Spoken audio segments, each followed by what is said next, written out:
bienvenue dans ce nouvel épisode de Joli Papa, épisode numéro 17. En fait, j'adore citer le numéro de l'épisode au début parce que ça me donne de l'entrain. Je me dis, waouh, déjà 17 épisodes, c'est incroyable. Donc, on est dans la deuxième partie. Tu as l'épisode précédent qui est joint avec celui-ci. Hein, j'avais découpé parce que le contenu était beaucoup trop gros, donc j'avais découpé en 2 épisodes. On va parler d'un outil pour les familles recomposées et si tu es un beau-père, c'est quelque chose qui peut vraiment t'intéresser. C'est inspiré du monde de l'entreprise. Dans le monde de l'entreprise, on a le pacte d'associés et l'idée, c'est, d'être un petit peu, pragmatique, dénué de jugement, dans des situations où on peut se retrouver avec des défis émotionnels, des défis d'organisation, notamment, dans une famille recomposée. Il y en a plein et il y a des fois, des ennuis qui se présentent alors que, c'est peut-être des choses qu'on aurait pu, sur lesquelles on aurait pu se mettre d'accord, comme je te le disais dans l'épisode précédent. Autant nous mettre d'accord sur nos désaccords tant qu'on est encore raccord, tant qu'on est encore d'accord. Donc on va parler de ça aujourd'hui et je vais te donner des clés, je vais te donner des exemples pour pouvoir, avancer. Hem Au niveau, de l'actu, je voudrais corriger une petite erreur que j'ai faite dans les précédents épisodes. Donc, c'est pour le 5 juillet, donc l'enregistrement en public, d'un podcast au Pod BXL. Voilà, je t'ai dit que c'était le festival de podcast de Bruxelles, mais c'est une mauvaise appellation de ma part. Il s'agit bien du Pod BXL, qui est donc un festival de podcast, auquel j'ai le plaisir de participer sous l'invitation, généreuse de Michel. Alors, il y aura, Noise Variation, il y aura Trait d'Union, il y aura le podcast Les Chroniques Nébuleuses, il y aura Je pensais que j'étais la seule, il y aura Business de meuf, il y aura encore d'autres, j'en oublie d'autres. Et puis, je serai là aussi pour un enregistrement en public. Un autre enregistrement en public qui aura lieu aussi le 16 mai à Audincourt, donc tu es, cordialement, invité. Et puis, si tu veux interagir, n'hésite pas, tu as le compte Instagram, podcast, donc Joli Papa podcast pour interagir. Hem, Juste avant de démarrer, le week-end dernier, c'était, le week-end de Pâques, un week-end familial, un week-end de repos, un week-end de vacances aussi, parce que ça tombe dans notre zone sur les vacances scolaires et donc on en a profité pour prendre un temps, à la montagne qui était vraiment super et alors que j'étais moi, pour ma part, en plein rush puisque je lançais un livre, mardi, donc le lendemain du lundi de Pâques et dans le lancement d'un livre, si tu en as déjà fait, il y a toujours plein de trucs, il y a la promo à préparer, il y a des petits soucis techniques de dernière minute, bref.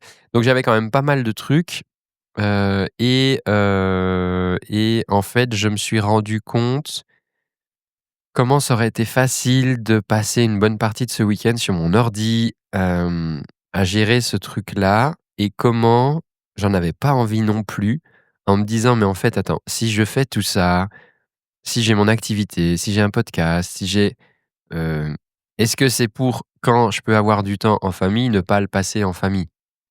Et je me suis dit: «C'est pas ce que je veux» et donc j'ai calé, l'organisation 2 jours avant, voilà, j'ai calé un maximum de trucs et puis, j'ai poussé un petit peu plus en rentrant, le mardi matin, mais j'ai profité de ce week-end avec, grand plaisir et je sentais bien qu'il pouvait y avoir de temps en temps, cette injonction, toi, qui planerait de dire: «Oui, mais attends, tu as des activités, tu as plusieurs entreprises, tu non, tu peux pas te permettre, quoi». Et bon, j'ai observé ça, avec générosité, j'ai laissé passer ces injonctions, mais je pense que je ferai un épisode sur les injonctions parce que je m'aperçois que chez les hommes, c'est quand même un vrai sujet, les injonctions. Je vois des fois dans les échanges que je peux avoir, des mecs qui me partagent des trucs et en fait je me dis: «Mais en vrai qui t'oblige à faire ça, quoi?» Enfin, à quel moment on t'a dit que c'était obligé de faire ça? Bah si, enfin c'est normal, je veux dire, tu comprends? Je peux pas me permettre. Il y a souvent ce truc-là de: «Il faut», «Je peux pas me permettre» et là-dedans, je me dis: «Mais attends, où est l'envie? Où est l'élan?» C'est où cette partie-là? Et ben, souvent, elle est pas là. Donc je ferai un épisode sur les injonctions. Voilà, c'est un engagement, ça sera peut-être le prochain ou celui d'après. J'ai un invité que je voudrais interviewer aussi. Je vais prendre rendez-vous de ce pas avec lui, juste après. Donc on va démarrer donc sur ce podcast, outils pour, famille recomposée à l'usage des jolis papas. C'est parti.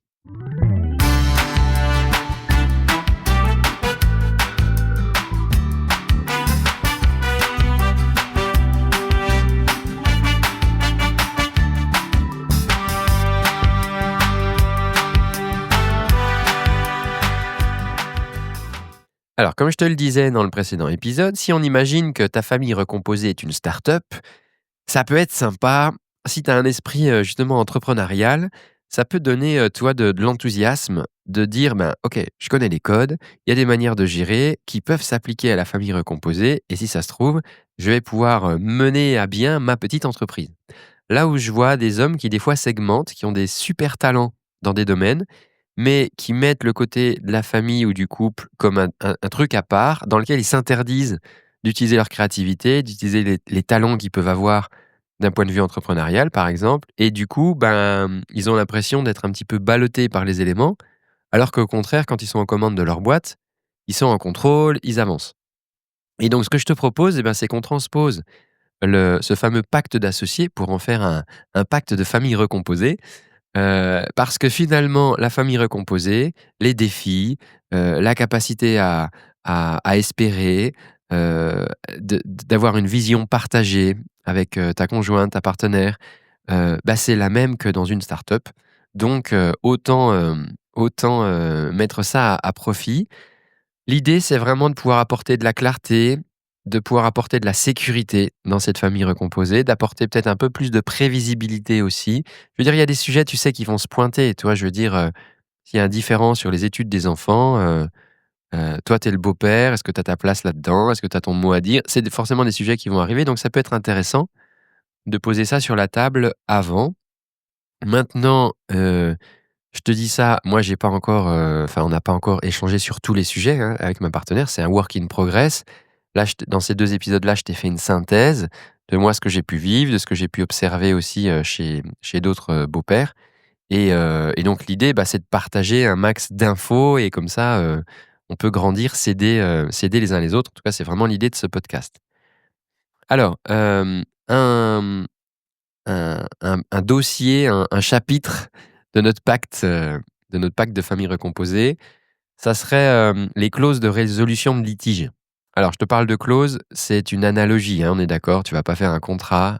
Aux States, ils font des contrats surtout, je sais, j'ai vu qu'il y a des couples, ils ont des contrats nuptiaux, mais avec les contrats, c'est enfin, genre, c'est marqué le nombre d'enfants que tu dois avoir, bon, c'est pas ça que je te propose, c'est vraiment une analogie.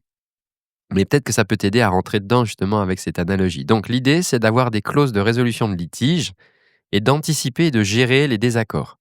Pourquoi? Parce que les désaccords, ils sont plutôt inévitables, à moins que tu sois un robot.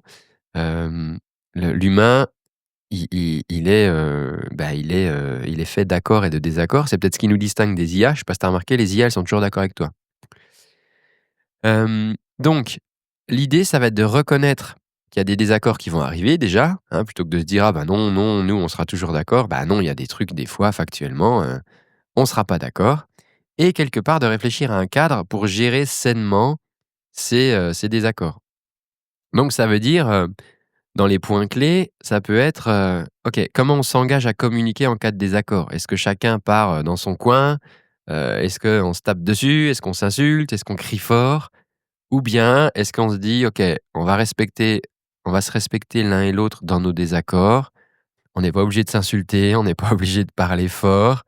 Hem, est-ce qu'au moins on s'engage à s'écouter l'un l'autre? Hem, comment on aborde ces sujets qui fâchent? Est-ce que c'est OK, qu'on s'écharpe devant les enfants? Ou est-ce qu'on attend un moment où justement ils sont chez leur, père biologique pour justement poser les désaccords sur la table? Est-ce qu'on se prévoit un moment pour ça? Est-ce qu'on a besoin d'un sas? Parce que c'est sûr que si tu fais ça dans le rush entre, la répétition de musique, le machin, tu pars et moi je pars faire les courses et moi j'ai un rendez-vous pro et machin et au fait je te rappelle que nanana, bon, c'est peut-être pas la meilleure manière de le faire. Et comment on fait pour, prendre une décision quand on est d'accord, quand on n'est pas d'accord? Est-ce qu'il y a des compromis? Est-ce qu'il y a pas de compromis? Est-ce que c'est la règle du sang qui compte? Par exemple, ben, ta partenaire pourrait dire: «Bah, moi, je suis leur mère biologique, donc toi, tu resteras quand même qu'un second couteau». Ou bien est-ce que c'est de dire: «Bah, non, on est coparents et donc il faut qu'on trouve un compromis et que ça soit une décision commune». Est-ce qu'on fait un tirage au sort? Est-ce qu'on demande, un avis extérieur de confiance? Est-ce que ça peut aller jusqu'à, faire appel à un médiateur familial ou un thérapeute de couple si à un moment on sent que, c'est vraiment, la galère dans notre couple et peut-être que ça risque de faire éclater la cellule familiale. Est-ce qu'on se fait aider ou pas? Voilà, est-ce que c'est des portes qui sont possibles? Et puis c'est quoi les signaux d'alerte?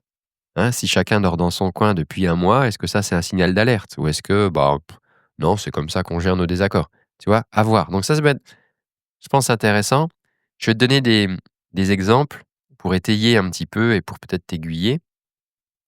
Sur la communication, par exemple, ça peut être une idée de se dire: «OK, si à un moment on sent qu'on n'est pas d'accord, on n'a pas besoin de s'écharper devant les enfants. Par contre, on s'engage à planifier dans les 24 heures et peut-être dans un endroit neutre, donc je sais pas, dans un bar autour d'un verre, dans un resto, dans un parc. Mais dans les 24 heures, on se dit: «On se programme un temps pour parler de ça, pour évacuer nos émotions, pour poser le truc et on se laisse parler». On peut utiliser de la CNV, d'accord? Quand tu fais ça, moi je ressens ça et mes besoins, c'est ça. De se dire: «OK, je m'engage à te laisser me me poser sur la table ce que tu as à me poser sur la table sans te couper la parole et on fait ça chacun notre tour et puis après on essaye d'avancer». D'accord? Ça peut être des règles de communication et franchement, ça peut être super utile, même si quand tu es dans le jus, ça sera peut-être pas si facile, mais au moins d'avoir posé ça, franchement, ça consolide. Je trouve que ça peut vraiment consolider la relation, tu vois? Parce que ça donne confiance aussi dans l'avenir de même si c'est galère à un moment, ben, on quelque part, on s'engage à essayer d'avancer dans la galère, quoi. Plutôt que de se tourner le dos, de claquer la porte au premier truc: «Ah bah, de toute façon, moi, c'est pas mes gosses, je m'en fous, c'est bon, je vous dois rien et tout». Non, mon coco, c'est pas tout à fait comme ça. À partir d'un moment où tu t'es engagé, il y a des liens affectifs qui sont créés, il y a des bah, oui, c'est comme ça les humains. Hem, Autre exemple dans le processus de décision. Si par exemple, bon, on discute, à un moment, je sais pas, on n'est toujours pas d'accord, je sais pas, sur l'exemple, bah, par exemple, Michel que j'ai interviewé dans le podcast, super interview, tu verras dans les tout premiers podcasts. À un moment, il disait par rapport à la boxe, son beau-fils voulait faire de la boxe et lui, il a vu, tous les impacts que ça pouvait avoir sur le cerveau et tout s'il faisait de la compétition et la maman, elle était plutôt pour de le laisser faire. Bref, ils étaient pas d'accord sur le truc. Donc ils ont trouvé une solution commune.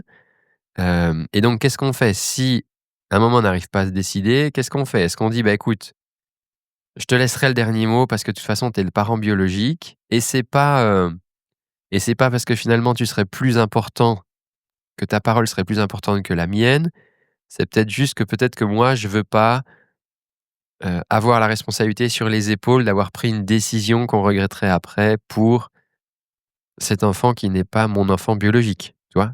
Faut évaluer le curseur, hein. C'est pas forcément, «Ah ben vas-y, de toute façon, c'est toi qui auras le dernier mot». Non, est-ce que toi tu assumes de prendre cette décision aussi? Et c'est important aussi, hein, de pas se mettre sur les épaules des fois des choses où, on se sent pas de les porter ou pour le moment.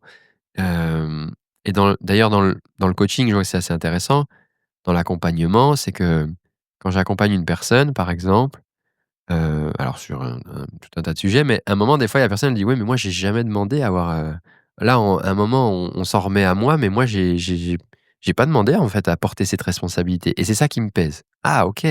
C'est pas finalement de prendre la décision, c'est le fait que ça soit à toi de la prendre. Ça, c'est intéressant comme sujet donc voilà, comment on est-ce qu'on dit: «Bah, c'est la mamie qui décidera, c'est le parent biologique, c'est un tiers». Non, on trouvera de toute façon un compromis. 3e exemple, c'est quand est-ce qu'on cherche de l'aide? À partir de quand, je sais pas, s'il y a un sujet qui revient de manière récurrente, imaginons sur, les études. Hem, Par exemple, je sais pas, tu veux faire l'école à la maison, l'autre il est pas d'accord, il a peur, il y a des craintes ou pour faire des études supérieures, je ne sais quoi. Bon, si au bout d'un moment ça fait, 4 fois, 5 fois, ça fait 2 ans, 3 ans qu'on aborde le sujet, on n'y arrive pas, Hem, qu'est-ce qu'on fait, quoi? Est-ce qu'on va chercher, de l'aide à l'extérieur? Est-ce qu'on prend, rendez-vous avec un conseiller conjugal? Ça ne veut pas dire d'ailleurs que le couple va mal, hein, quand on va voir le conseiller conjugal, hein, ou un médiateur, enfin ou quelqu'un qui nous aide, une sorte un facilitateur finalement, hein, parce que des fois, la manière dont on exprime les choses est mal entendue, mal perçue parce qu'on est aussi soi-même maladroit à l'expliquer. et des fois les insécurités sont pas exprimées non plus correctement et donc des fois, un facilitateur ça peut nous aider.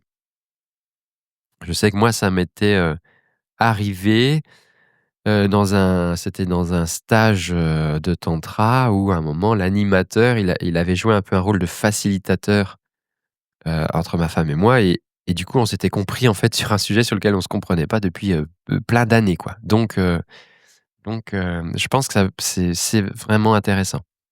Un autre exemple, le temps d'écran, tiens, ça c'est un vrai sujet.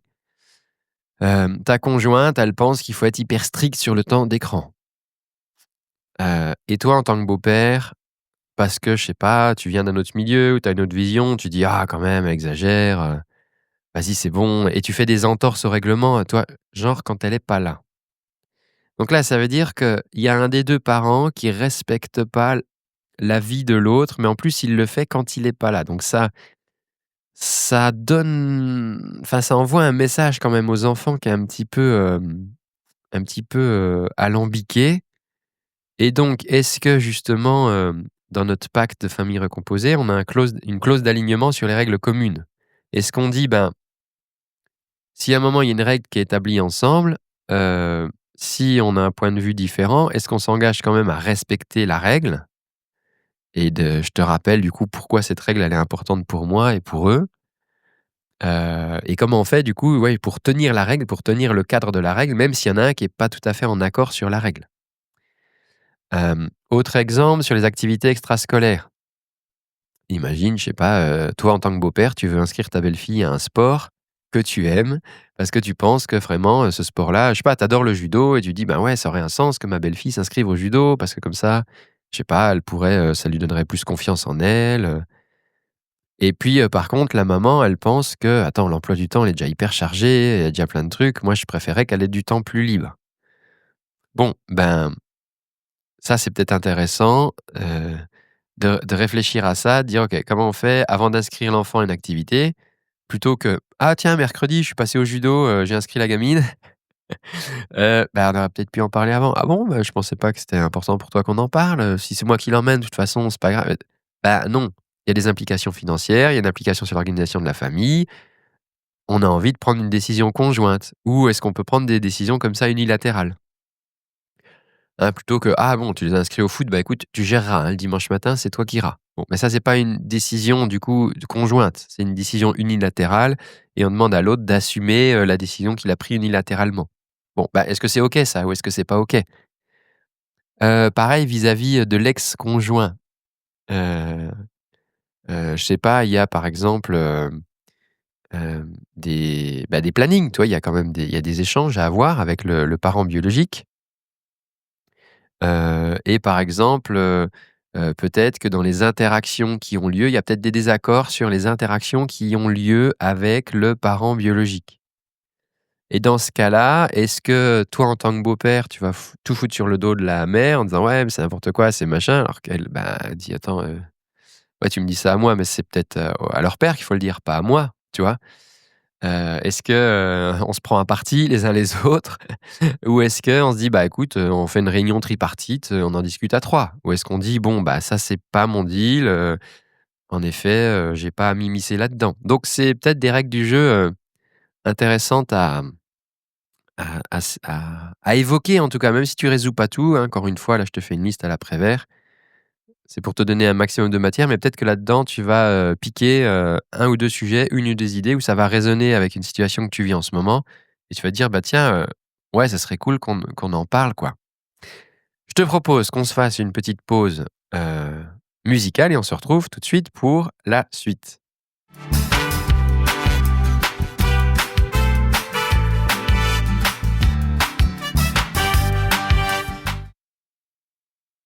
Alors, ça, c'était donc les clauses de résolution de problèmes. Puisque des désaccords, des problèmes, il va y en avoir et est-ce que c'est un problème qu'il y ait des problèmes? Non monsieur, c'est pas un problème. Hem, donc maintenant, on va parler dans la gestion de crise, des portes de sortie, des clauses de sortie. Ça, c'est un truc qu'il y a dans les pactes d'associés. Quand on n'est plus d'accord, c'est quoi les clauses de sortie? Les clauses de sortie, ça veut pas dire qu'on souhaite que ces clauses de sortie soient activées. C'est juste qu'on se dit que dans le pire du pire, si à un moment ça marche plus, comment on gère le truc pour que ça soit le moins merdique possible, quoi?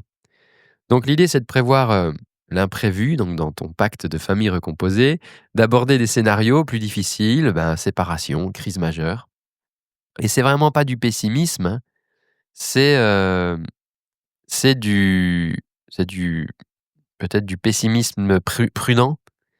C'est juste pour anticiper et en fait protéger tout le monde. Parce que des fois, il y a des drames, terribles, alors que peut-être qu'avec un tout petit peu plus de réflexion, mais parce qu'on est trop emporté par les émotions, c'est compliqué alors qu'on peut peut-être prévoir deux trois trucs avant. Hem, c'est un petit peu, tu sais, comme dans les situations d'urgence, ils savent dans les avions, ils savent, je sais pas, dans le monde des pompiers, dans toutes les situations d'urgence, en fait, on sait que quand à un moment l'humain est soumis à une situation d'urgence, c'est plus son reptilien qui acte plutôt que sa partie, réfléchie du cerveau qui réfléchit et donc faut des solutions qui soient activables, facilement, quand on est dans l'émotion. Donc, est-ce que, par exemple, si on a une crise, un moment dans le couple, est-ce qu'on est OK sur le fait qu'on pourrait aller chercher de l'aide à l'extérieur ou pas? Si à un moment, il y a une séparation qui devient vraiment inévitable parce qu'il y a des, bah, voilà, des vies qui se sont éloignées, des visions de la vie, je te parlais, précédemment des valeurs, de la vision, qui se sont, vraiment éloignées l'une de l'autre et comment est-ce qu'on peut s'engager à protéger les enfants et à maintenir une communication respectueuse? Hem Comment est-ce qu'on peut gérer les relations avec les beaux-enfants en cas de séparation? Ça, c'est un point délicat crucial, mais moi, je sais que des beaux-pères me disent: «Ben, ah, j'ai vécu, 10 ans avec eux et je me suis séparé et maintenant elle veut plus que je les voie» et je trouve ça injuste, en fait, parce que moi, j'ai partagé 10 ans de leur vie, moi, je les considère encore comme mes enfants, mais elle me dit: «Bah, ouais, mais en fait, tu es rien pour eux parce que tu es pas sur l'arbre généalogique, quoi. Tu étais de passage, finalement». Donc ça, c'est un sujet, qui peut être majeur. Par exemple, en cas de crise majeure, est-ce qu'on se dit: «Ben, écoute, on fera au moins 5 séances. On s'engage à suivre au moins 5 séances de thérapie de couple pour au moins essayer d'aller au bout du truc, voir si on peut surmonter cette crise ou pas, voir, quelles sont les décisions, peut-être un peu plus éclairées qu'on pourrait prendre du coup pour notre famille».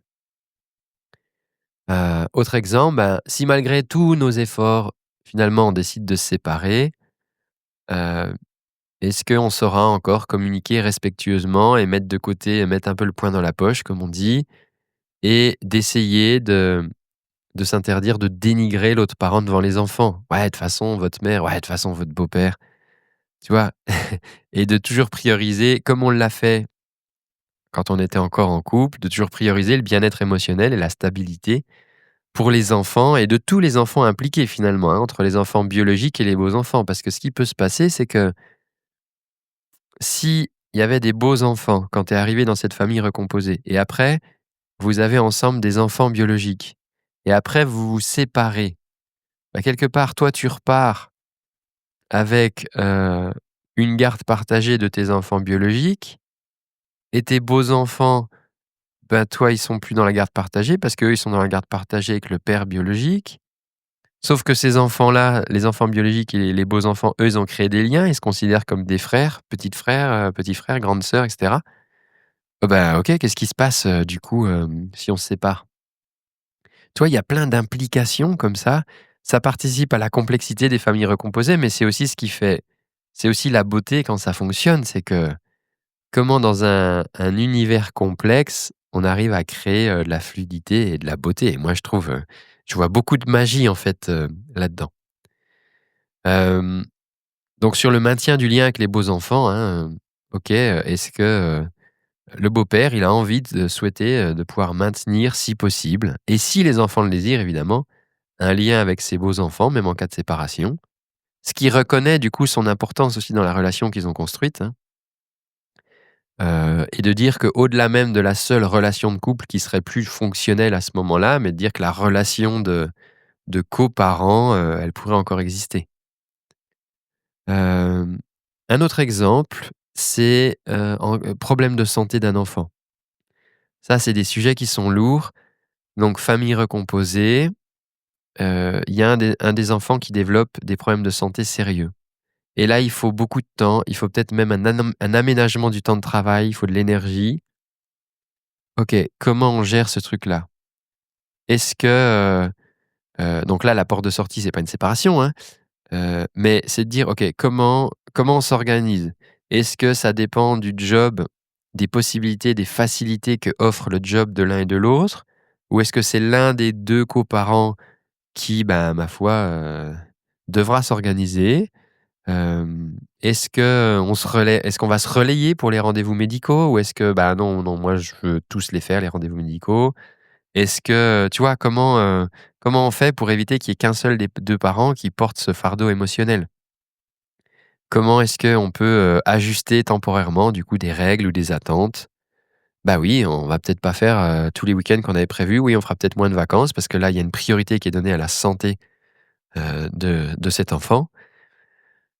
Comment on gère ces trucs-là? Ou alors, bah, écoute, toi, tu partiras en vacances avec les autres, les frères et sœurs et moi, je resterai avec eux et avec lui et on alterne et bon, bah, ça, c'est toi, c'est des sujets et encore une fois, hein, tu peux pas tu pourras pas tout résoudre en une fois, mais là, je te pose des sujets et qui, à un moment, tu vas dire: «Ah ouais, tiens, ah, c'est vrai que j'ai envie d'en parler». Ou ce truc-là, peut-être que toi, tu vas sentir que ça active chez toi une insécurité ou un doute et de se dire: «Ah, j'aimerais bien clarifier ce doute, ouais, avec ma partenaire ou avec mon partenaire». Parce que je sais que j'ai des mamans aussi qui m'écoutent et des jolies mamans et donc ça s'applique là, hein, ce que je dis là. Quand il y a les grands enfants qui s'en vont, tu sais, il y a un peu le syndrome du nid vide. Donc les enfants, ils sont devenus adultes, ils quittent la maison et des fois, ça peut être difficile, en fait, de redéfinir, son couple à ce moment-là et il y a des fois des couples qui explosent, hein, qui étaient tenus, juste par les enfants et donc de se dire: «OK, comment on redéfinit, en fait, est-ce qu'on se dit que ça sera OK pour nous de redéfinir notre couple à ce moment-là?» Bah, avant, on avait, des enfants à temps plein, maintenant ils sont partis. Est-ce que, par exemple, l'un des 2 va peut-être redonner plus d'importance à sa carrière ou à un accomplissement professionnel? Ou est-ce que ça passe par des voyages? Ou est-ce qu'il y a des choses, des objectifs de vie qu'on va pouvoir mener à 2 qui n'étaient pas encore possibles tant qu'on s'occupait, pleinement des enfants? C'est intéressant de faire ça plutôt qu'à un moment, il y a un des 2 qui veuille bouger parce que, bah, finalement la situation familiale n'est plus la même et puis l'autre, il comprend pas pourquoi l'autre, il a envie de bouger et dire: «Bah, attends, non mais c'était bien comme c'était». «Oui, mais c'était comme c'était parce que les enfants étaient là». «Ah bon? Bah, non, moi c'était comme c'était parce que ça me convenait». «Ah!» Donc ça, c'est intéressant de parler de ça. Bah, sinon ça peut, faire exploser aussi le couple. Donc sur les projets de vie, projet de vie, ouais, ça c'est un sujet aussi, hein. Par exemple, je sais pas, il y en a un qui veut déménager. Je sais pas, tu veux partir faire influenceur à Dubaï.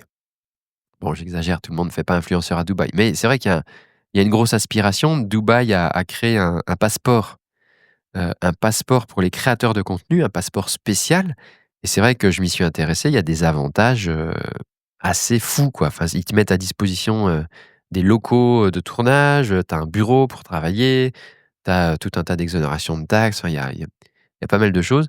Bon, bah, imaginons que, tu aies envie de partir à l'étranger et l'autre pas du tout.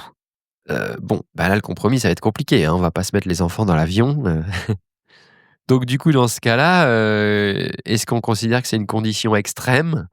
Et du coup, bah, on se dit: «Bah, là, ouais, c'est pas qu'une question de thérapie de couple, c'est que là, du coup, géographiquement, c'est plus possible, en fait, de faire une unité familiale, quoi». Donc qu'est-ce qu'on fait dans ces cas-là? Est-ce qu'on met les enfants, au cœur, le bien-être des enfants au cœur de tout ça? Est-ce que, on met de côté le projet? Bon, tu vois, il y a vraiment plein, plein, plein de sujets comme ça à aborder. Je pense l'idée, c'est de pas éluder les sujets difficiles, c'est peut-être une des clés, mais de les aborder avec maturité, de les aborder avec un cadre, hem, parce que, bah, tant qu'on est d'accord, c'est quand même plus facile de s'exprimer sur nos désaccords, futurs. Hein, ça, c'est quand même, un point important.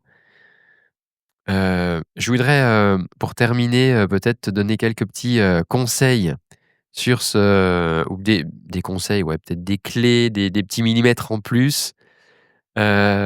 Ça peut être intéressant de alors, il y a des personnes pour qui ça sera super cool, en fait, là, ce que je te dis, c'est vraiment de l'écrire, tu vois? Mais pas de l'écrire, comme un vrai contrat, de l'écrire symboliquement. Tu sais, un petit peu comme une lettre qu'on s'écrit à soi-même pour dans le futur. On fait ça des fois dans le développement personnel, donc on cherche pas une valeur légale, mais ça peut être intéressant de dire: «Bah, tiens, on couche ça sur le papier aujourd'hui, en 2025, on s'est mis d'accord sur tous ces sujets-là, où il y a encore tous ces sujets-là qui restent en cours» et donc ça peut être intéressant de faire un document. Partager si tu papier, si tu aimes bien écrire, ça peut être cool, mais ça peut être aussi, voilà, une discussion que vous avez pendant un week-end et vous allez vous souvenir aussi, voilà, de ces discussions que vous avez eues. Donc ça, c'est un premier point. Un autre point, c'est, peut-être d'organiser, je sais qu'il y en a qui font ça, d'organiser des réunions d'équipe familiales, trimestrielles. Hem, j'ai vu, un entrepreneur, Romain Collignon, ouais, qui disait qu'il faisait ça.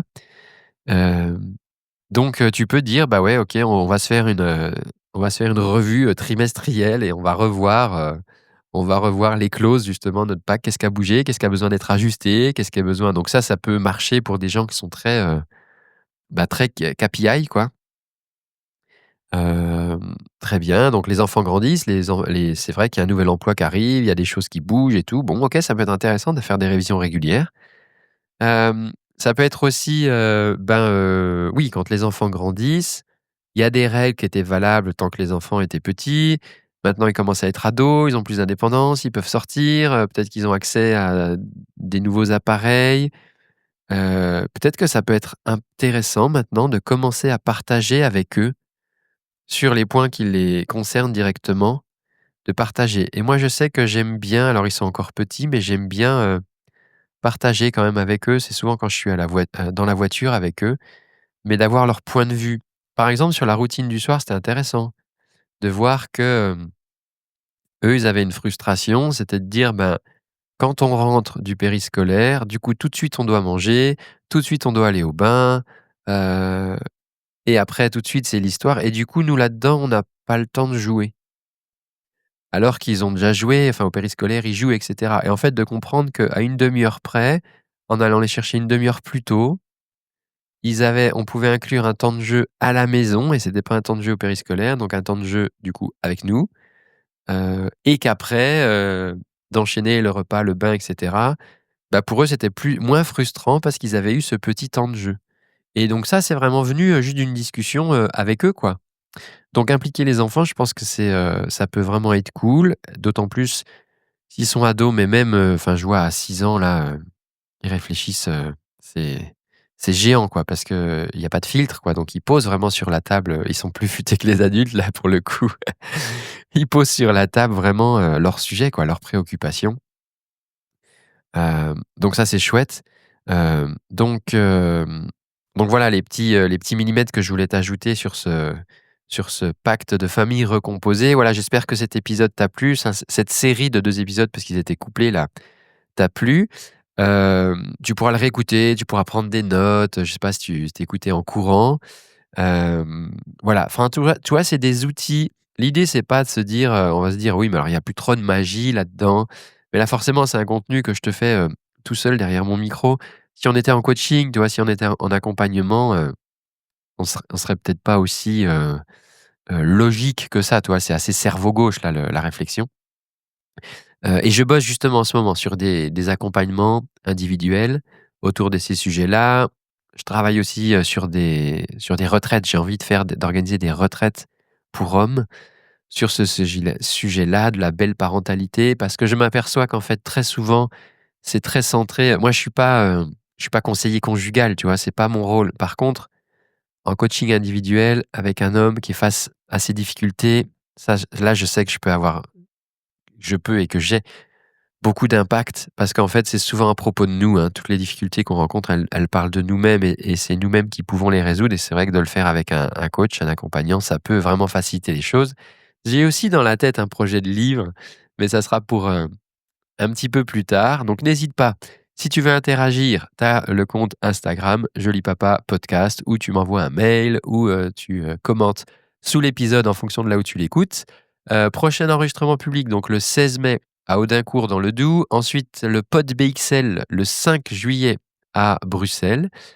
D'ici là, moi je te retrouve la semaine prochaine dans un prochain épisode. Merci du coup aux personnes, qui suivent. j'ai vraiment, l'espoir, voilà, de faire grandir cette communauté de jolis papas, apporter une autre vision sur la belle, parentalité et une vision aussi masculine parce que je vois beaucoup de contenu au féminin et c'est très bien, et je trouve que c'est intéressant aussi de partager cette vision, au masculin avec des fois aussi une vulnérabilité, assumée, et donc je t'envoie toute ma force, d'homme, tout mon amour de joli papa et je sais qu'ensemble, eh ben, on va trouver le chemin.